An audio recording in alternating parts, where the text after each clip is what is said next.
balik lagi di videonya Vina. Masih dalam edisi stay at home, work from home, kerjanya di rumah, rekamannya juga di rumah. Oke, sebelum Vina mulai video ini, Vina ingin disclaimer dulu.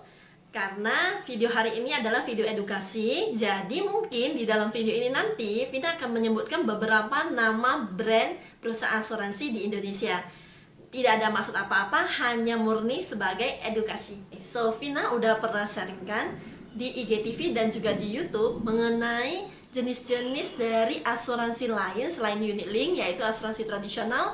Ada 3 jenis asuransi tradisional yang udah ada sejak lama dari zaman dulu di Indonesia.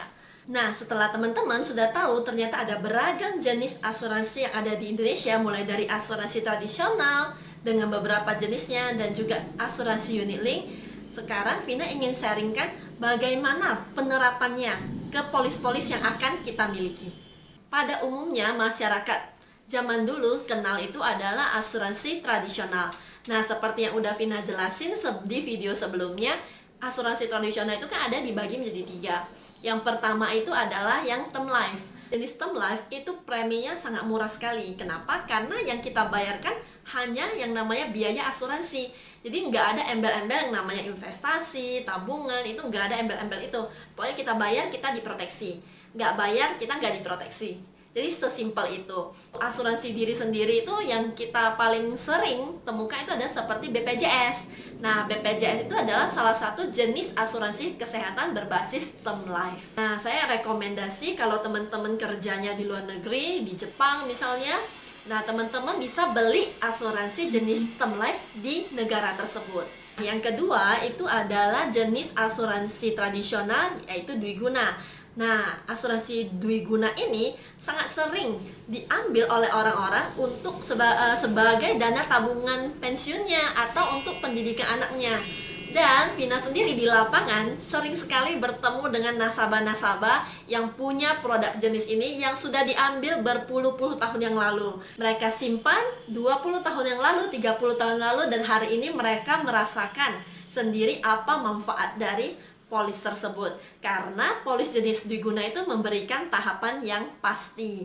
Jadi saat ini, saat kondisi lagi tidak menentu, lagi tidak pasti, mereka merasakan manfaat yang pasti. Nah, polis dwiguna yang pernah Vina lihat sendiri, yang umur polisnya itu udah lebih dari 20 tahun, itu ada dari company Manulife dan juga dari Sewu New York Life yang sekarang udah ganti nama jadi Sequis Life. Nah, ini menurut saya ini 2 perusahaan yang cukup lama menjual produk tradisional. Bahkan kalau di Sequis masih dijual sampai saat ini. Dan yang ketiga adalah yang jenis whole life. Polis ini itu memberikan jaminan proteksi sampai seumur hidup. Padahal kita hanya setor premi dalam masa tertentu.